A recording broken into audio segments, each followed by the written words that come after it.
aprono anche i giornali qui oggi, ma non parlo delle cose di attualità. Eh, una serie di provocazioni questa sera, giuste, che mi fanno dire c'era una volta la regione, c'era una volta la provincia, poi adesso rivedremo, c'erano una volta i comuni, ma soprattutto c'era una volta la politica, che adesso credo,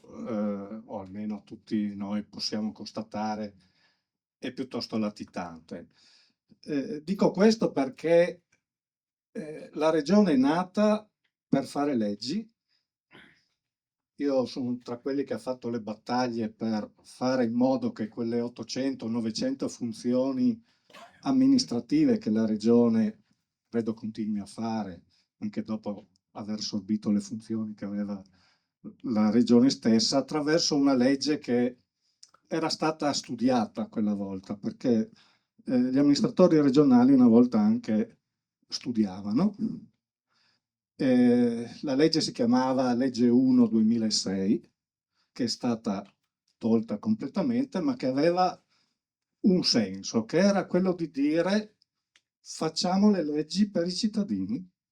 Banalissimo, banalissima osservazione da politico, dovrebbe essere questo. E quella legge partiva da lì perché il cittadino doveva avere, cittadino di Pulfaro, gli stessi diritti del cittadino di Udine. E quindi si era creato un modello, un modello organizzativo, direi, che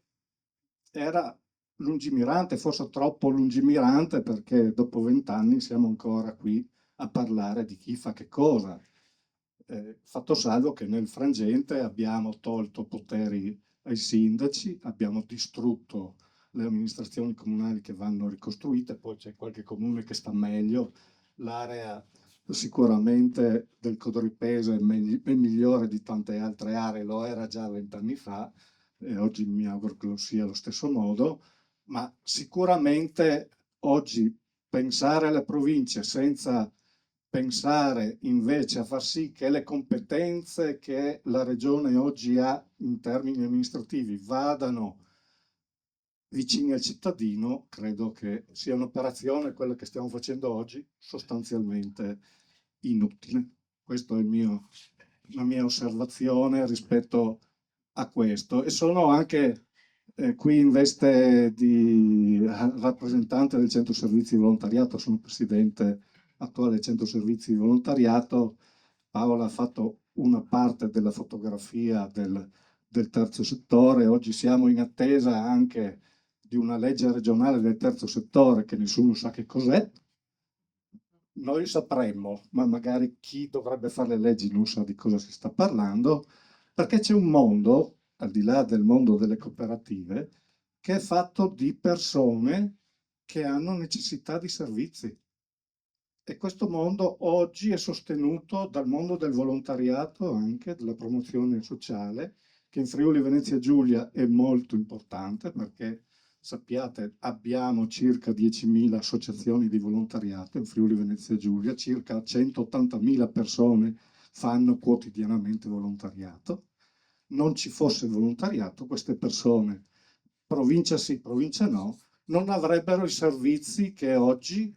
i comuni chiedono, perché i comuni sono alla frutta, come dicevo, e quindi c'è la necessità di creare un modello organizzativo, una rete, quello che vogliamo chiamare,